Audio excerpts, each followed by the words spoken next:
Hello, good morning, नमस्ते। मेरा नाम कविता शर्मा है और हम हिंदी ग्रामर में टॉपिक पढ़ रहे थे संधि, जिसमें हमने 2 पार्ट पढ़ा थे।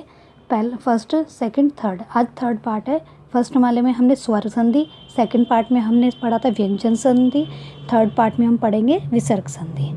विसर्ग संधि किसे कहते हैं, क्या होती हैं वो और उनके क्या क्या नियम हैं। स्वर या व्यंजन के मेल से जो विकार उत्पन्न होता है, स्वर या व्यंजन के मेल से जो विकार या कोई भी प्रॉब्लम क्रिएट होती है तो उसे ही विसर्ग संधि कहते हैं।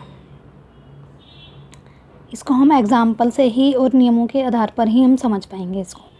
नियम फर्स्ट, विसर्ग के पहले ई या ऊ आए और विसर्ग के बाद का वर्ण क ख ग प ठ फा हो तो विसर्ग श में बदल जाता है। देखिए, नी, ये विसर्ग, ये हमारा जो चिन्ह है ये ही विसर्ग संधि कहलाई जाती है।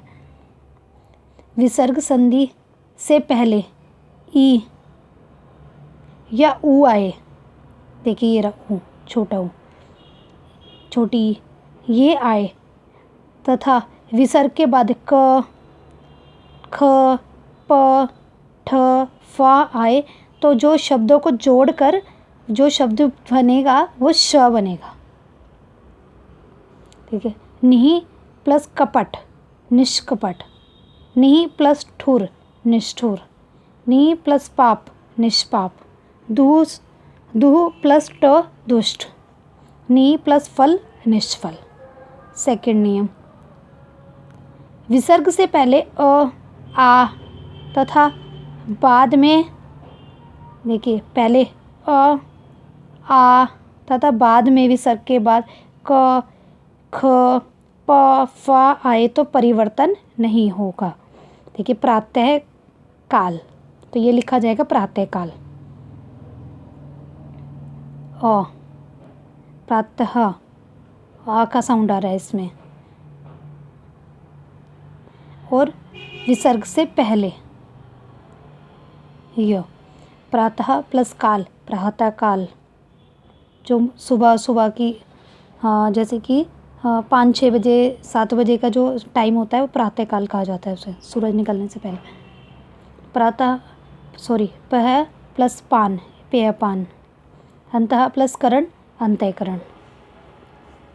नियम थर्ड, ई या ऊ के बाद विसर्ग हो और इसके बाद र आए तो ई ऊ, छोटी ई बड़ी में बन जाती है और छोटा ऊ दीर्घों में परिवर्तित हो जाता है। देखिए, नि रव, तो छोटी की मात्रा बड़ी में कन्वर्ट हो जाएगी दीर्घ ई में, तो ये आ जाएगा नीरव। नि रस, नीरस। नि रोग, निरोग। छोटी की मात्रा बड़ी में परिवर्तित हो जाएगी। दुह राज, दुराज। छोटी की मात्रा बड़ी में परिवर्तित हो जाएगी।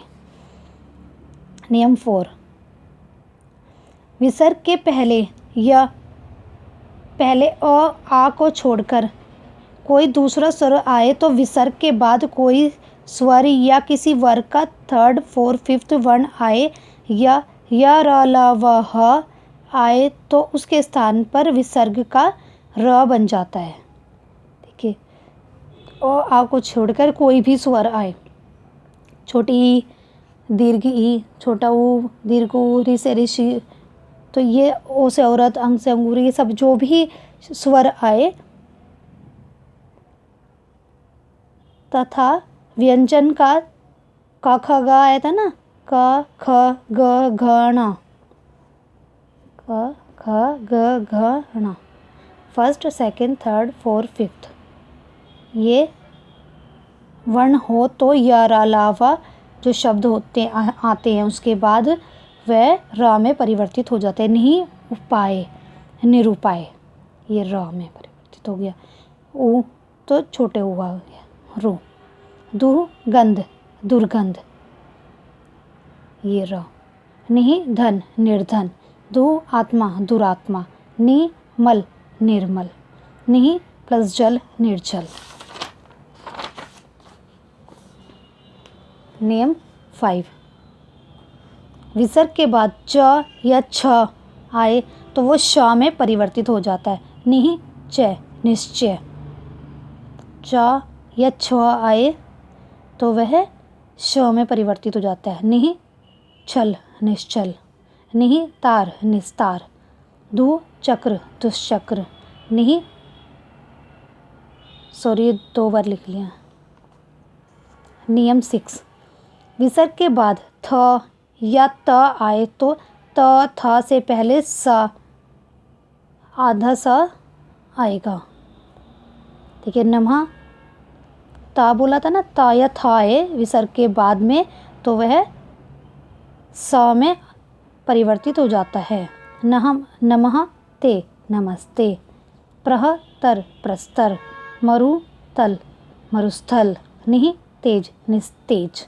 ता और था, ता या था या ता आए तो ता या था से पहले जो शब्द होगा, ता या था से पहले जो शब्द होगा वह सा में परिवर्तित हो जाएगा।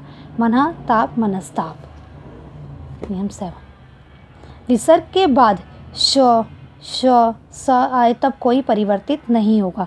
निःशुल्क, निःशुल्क। और जो विसर्ग का श में भी हम लिख सकते हैं, निःशुल्क, निःशुल्क। शब्द, शब्द, निःशब्द। दुस्साहस, दुस्साहस। और दुस्साहस, दुस्साहस। आज हमने पढ़ा विसर्ग संधि। नेक्स्ट क्लास में हम पढ़ेंगे विलोम शब्द और पर्यायवाची शब्द। आपको मेरी क्लास अच्छी लगी हो तो उसको लाइक करें, शेयर करें, सब्सक्राइब करें। Thank you.